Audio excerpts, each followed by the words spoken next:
Heart failure એક બહુ જટિલ સમસ્યા હાર્ટ પેશન્ટ્સમાં થતી જાય છે. ઉંમર વધવાની સાથે અથવા મેસિવ હાર્ટ એટેક આવ્યા પછી હાર્ટ વીક બની જાય છે, સ્કેરિંગ થવાથી હાર્ટના મસલનું. તેમજ કન્જેનાઇટલ અથવા ડાયાબિટીક કાર્ડિયોમાયોપેથી પણ હાર્ટ ફેલિયર કરે છે, ચેમ્બર્સને એનલાર્જ કરે. એટલે હાર્ટ ફેલિયર એક એવી જટિલ સમસ્યા છે કે જેને તમે સર્જિકલ ઇન્ટરવેન્શનમાં જાઓ, કે સપોઝ તમે બાયપાસ કરાવો કે સ્ટેન્ટ નાખો, તો હાર્ટ ફેલિયર ઇમ્પ્રૂવ નથી થતું. હાર્ટ ફેલિયર ફક્ત દવાઓથી જ હોસ્પિટલોમાં પેશન્ટ્સને રાખે છે અને તેમની પાસે બીજી ઇન્વેસિવ પ્રોસિજર્સ હોય છે, જેમ કે આઈસીડી કે એરિથમિયા કંટ્રોલ કરવા માટે અથવા CRT પ્રોસિજર હોય છે, પરંતુ તે એટલી બધી સક્સેસફુલ નથી. હાર્ટ ફેલિયરની ટ્રીટમેન્ટમાં હમણાં નવા અલ્ગોરિધમ પ્રમાણે બીટા બ્લોકર,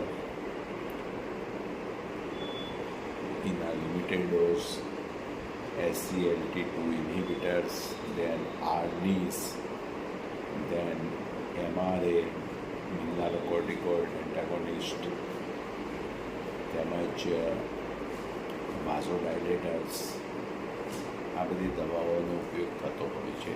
અને કન્જેશન હોય ફેફસામાં કે પગમાં સોજા હોય તો ડાયાબિટીક્સનો ઉપયોગ થતો હોય છે, જેમ કે ફ્યુસેમાઇડ કે ટોર્સેમાઇડ.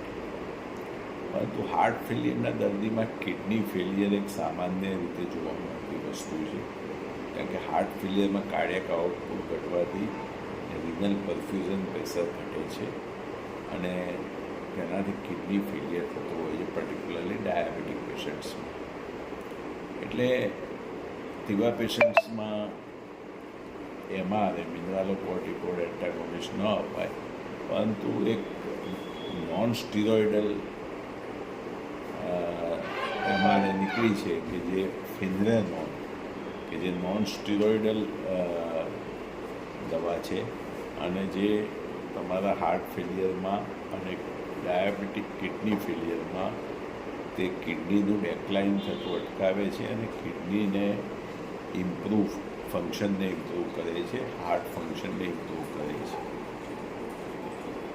પરંતુ દરેક દવાઓના લિમિટેશન્સ હોય છે, જેમ કે EGFR એકદમ 20થી નીચે હોય અથવા એન્ડ સ્ટેજ હાર્ટ ફેલિયર હોય તો તમારે ડાયાલિસિસ કરવું.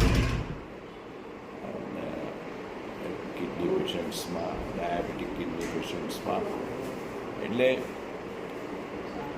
એક એવી મોડાલિટીનું સંશોધન થયું છે FDA દ્વારા કે જે હાર્ટ ફેલિયર અને ક્રોનિક કિડની ડિસીઝ CKDમાં દવાઓ તો ચાલુ જ છે, પણ દવાઓથી અમુક વાર પોટેશિયમ લેવલ વધી જતું હોય છે, એટલે પોટેશિયમ બાઇન્ડર્સની જરૂર પડે અથવા ફિનરેનોન ટાઈપની દવાની જરૂર પડે, નોન સ્ટીરોઇડલ MRA, અને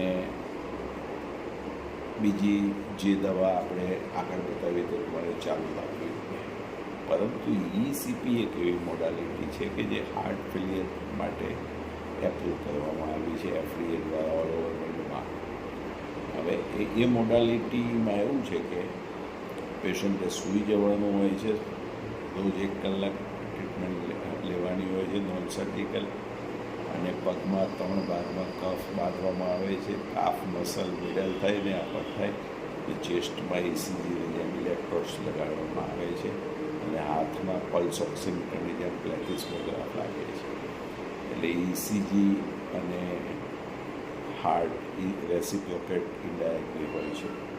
હવે હૃદય રિલેક્સ હોય, એરોટિક વાલ્વ બંધ હોય, ત્યારે એમનાથી પ્રેશર સ્ટિપ્યુલેટેડ સેકન્ડના ડિફેન્સમાં નીચેથી ઉપરની તરફ જાય અને તે સેન્ટ્રલ એઓર્ટામાંથી કોરોનરી આર્ટરીઝમાં જાય, એટલે કોરોનરી આર્ટરીઝ વાલ્વ બંધ હોવાને લીધે ઓપન હોય.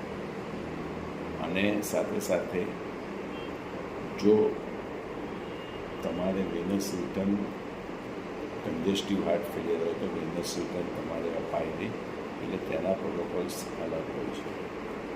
પરંતુ જ્યારે હાર્ટ કોન્ટ્રેક્ટ થાય છે ત્યારે આફ્ટરલોડ ઘટે, રેઝિસ્ટન્સ ઘટે એટલે હાર્ટનું પમ્પિંગ ઘટે અને કિડનીની રિનલ આર્ટરીઝમાં પણ બ્લડ ફ્લો વધે.